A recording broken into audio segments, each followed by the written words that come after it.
We sold the company for $1.2 billion, and you're fired.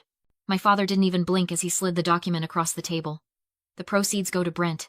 He has the vision. You? You're just the help, Megan. Now sign this independent contractor agreement so we can cash out, or I'll blacklist you from every lab in the country. I looked at my mother. She was checking her reflection in her spoon, refusing to meet my eyes. I looked at Brent. He was already popping a bottle of Dom Perignon, laughing at me. I didn't scream. I didn't beg. I just picked up the pen. They thought they were stripping me of my rights, but they were actually signing their own death warrant. Before I tell you why that signature became the most expensive mistake of their lives, drop a comment and let me know where you're listening from. I want to see how far this story travels. I didn't flip the table or demand the fairness that had been denied to me for 29 years. I just looked at my mother. Susan was busy studying the bubbles in her champagne glass, terrified that if she made eye contact with me, she might have to acknowledge that she was stripping her own daughter of a livelihood. Did you know?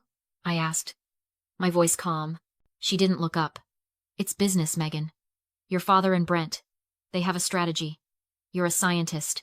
You don't understand the market. I looked at Brent.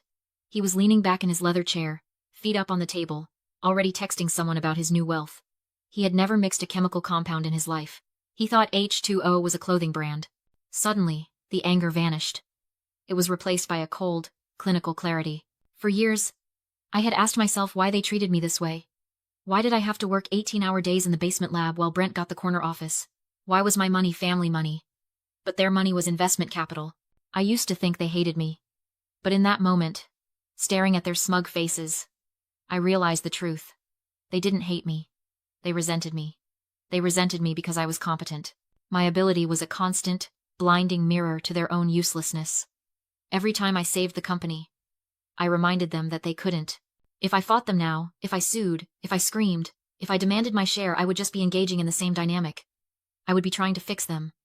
I would be trying to save them from their own greed. But what if I didn't? I looked down at the independent contractor agreement. It was designed to hurt me. It stripped me of my title, my stock options, and my tenure. It classified me as a temporary external resource, with zero equity. But it did something else. Something their high-priced lawyers obviously hadn't explained to them. It stripped me of liability. As an executive officer, a CTO, I had a fiduciary duty to disclose critical product risks to the board and potential buyers. If I knew the product was flawed and I stayed silent as an officer, I could be sued. I could go to prison. But as an independent contractor, my only duty was to fulfill the specific tasks in the contract. And this contract didn't ask me for quality control. It just asked me to leave. I thought about the formula. The Eternal Youth Cream.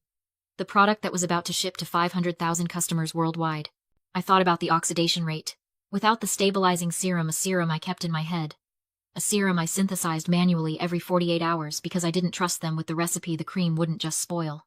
It would turn into a black, sulfurous